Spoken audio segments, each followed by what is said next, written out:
So I wanted to jump into this discussion of rethinking retirement and extending the retirement age in particular in the United States. So this issue, I've been following, the letter, the discussion around the letter that was written by Larry Fink, who is the chairman of BlackRock, and he wrote this letter to the investors. This is the annual letter that he writes to the investors. So BlackRock is a company that invests in capital markets and other ventures, and they particularly deal with investing for people who are looking for options of uh, their retirement investments. So they deal with retirement investments. So apparently, from his letter, they do work in other countries also, or he does. They do consult in other countries, or they also have branches in other countries, something of that nature, in India, in Japan, and in several other countries. They are working with those particular countries, or they have worked with, and they are still working with these particular countries to have a form of retirement plan for people, for the aging population. So when I saw this story, it came back to what I consider we as the people, we need to rethink civilization. We need to rethink how we live. We need to look at how we live, and look at the pain points of our lifestyles, and improve improve maybe end some habits, bring in some new habits, bring in some new uh, you know rules, some new structures, some new systems of how we do things. And one of the reasons is the way the system, basically, from when you look at the life cycle of people. I'm going to take an example of people in America. The way the life cycle of somebody who lives in America, they are born, they go to school. After school, if they decide to go to college, they go to college, they finish college, and hopefully they get a job, or they get a business. If they get, or they start their business. If they get a job, they may end up staying in that particular job for a long time. That was, a while back. That's what they used to do. They may end up spending most of their adult life at that job. That is 30. So if they get the job like around 25, they may retire. They retire at 65, which apparently was extended to 67. But okay, let's say 65. So 65. So from 25 to 65, that is 40 years. They give 40 years of their prime years to working. And in this 40 years, if they go by the standard, they're working 40 hours a week. So 40 hours a week, a couple of, maybe a month, a week, 2 weeks, 3 weeks vacation per year. So in this prime of their life, they're supposed to have kids, have a family, meet somebody, have a family, take care of the family, and also at the same time save for retirement. So that by 65, they've saved for retirement. Their kids are grown, they've gone out, they're in college, or they've gone out to live their life. And they have some money in their savings to add to the Social Security, because Social Security is money they take out from your paycheck. So during the 40 years, if they were working all those 40 years, they will have Social Security, income. And they are kind of required to have a savings account, savings. So they will have savings, some investments, plus the Social Security money to depend on, because they will not be working. That is, they retire and they're expected not to work. They're dependent, they're supposed to just wait for the check from the government, Social Security, and get money from their investments. And that's what they're going to use for their day-to-day, activities and their life. Now, the problem of this model is, number one, let's start with 40-hour a week. The 40-hour a week has not caught up. It's an old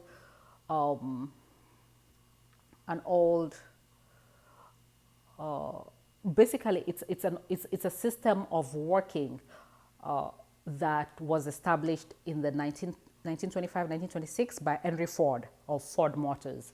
So this 40-hour a week is full-time. It's considered full-time work. The problem of the issue with this 40-hour a week, it has not caught up with the technology change. Technology has changed everything, has made things easier. So one of the things that we need to look at is the 40-hour a week. Should 40 hours be full-time, or why not 32 hours? Because 32 hours is 4 days. It's 4 days, 8 hours, 8 hours, 8 hours is 4 days, is 32, is 4 days. 8 times 4 is 32. 32 hours, 4 days. Instead of 8 hours for 5 days, which is 40 hours. So why not 32? And the reason I'm saying this is because technology has made some things faster, some things easier, and currently the policymakers need to adjust. They need to adjust the number of hours people work because of technology. There are other things in between there, but just because of technology, and also technology has brought in an ease in how people do work, a lot of works and a lot of jobs. So this 40-hour was for before the internet, before the computer, before automation became really fast, and productivity became more efficient. So because of that, I think we do need to look at the 40-hour a week, and full-time needs to be 32 hours, and then part-time needs to be 16 hours, 16, 20 hours, 2 days. 2 days, or 2 days, 8 hours, 8 hours, which is 16, or it can be 10 hours, 10 hours, which is 20 hours.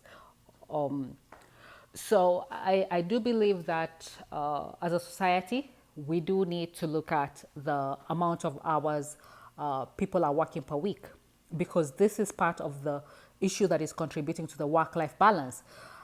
Because if you work 40 hours a week, you don't have a lot of time to spend with your family and to pursue, especially if you have kids. You really don't have a lot of time to spend with your family. And if you do, you spend the time with your family, you don't have time for yourself to pursue what makes you as an individual happy and what fills you. So you have to neglect something to be able to have, there's basically no balance. There's basically no balance there. You're just not going to spend a lot of time with your family and with yourself. You're just going to be sleeping and spending majority of your time at work. So that's the reason. That's another reason why we need to look at the work-life balance. And then the second reason is this retirement. Retirement to me is it's a very vague, opaque thing that really needs to be addressed, because the fact that 57 million people are not going to have, extra savings to add to the Social Security right there. I don't think 57 million deliberately decided we are not going to save anything. I think life happened. And not just life happened, some of them just don't know. They don't know how to save for retirement. There are those who don't care, of course. But there are people who just don't know how to save for retirement. Because if you didn't go to college, if you finished high school and then you went to work and you didn't go to college, and you had a family, and you kept, your life kept going on until 65. If nobody told you that you need to invest some money or save up some money, you just lived life. So this is knowledge that is there's a gap there of knowledge that is missing when it comes to educating people about retirement and how retirement actually works. And then there is also when it comes to retirement, there's the issue of modern medicine. Modern medicine has extended the longevity of people's lives and how productive they are in society. And because of that, there is need to consider the fact that, people are living longer. So there may be an argument there that people who want to work should have that option to continue working so that their standard of living does not go down, so they can keep the standard of living for, longer periods.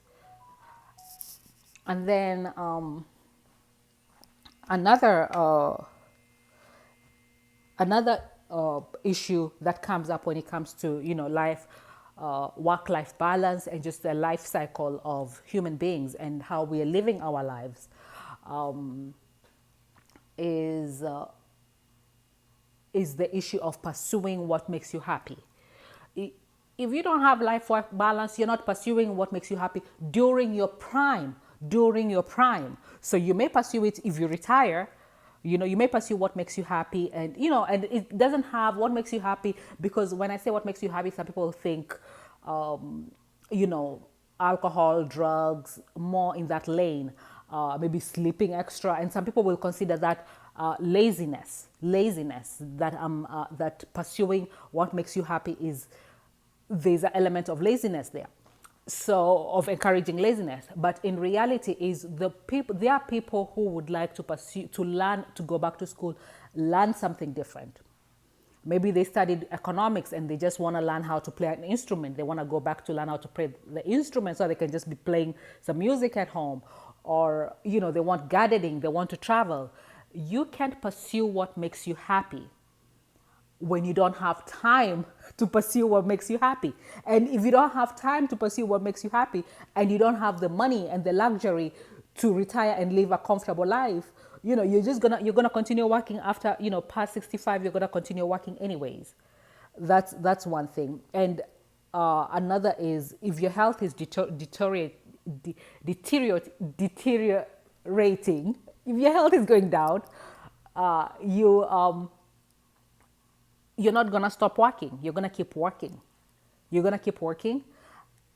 Or you're gonna be left at the whims of the people around you. Hopefully they're able to take care of you. If you don't have anybody, I just don't know. I mean, the government will take care of you, and you're just left to the whims of society, and you hope to God that you land somewhere, in a good, for example, retirement community, or in a good facility in case you get sick and you can't do anything for yourself, and you hope to God that you're going to get people who are caring, and they're going to be caring to you, and they're going to be kind and and professional towards you. So with that said, I'm just contributing to this discussion. I think this is a discussion that we need to have. We need to have a look at civilization and how we view work, how we view retirement, how we view our lifestyle.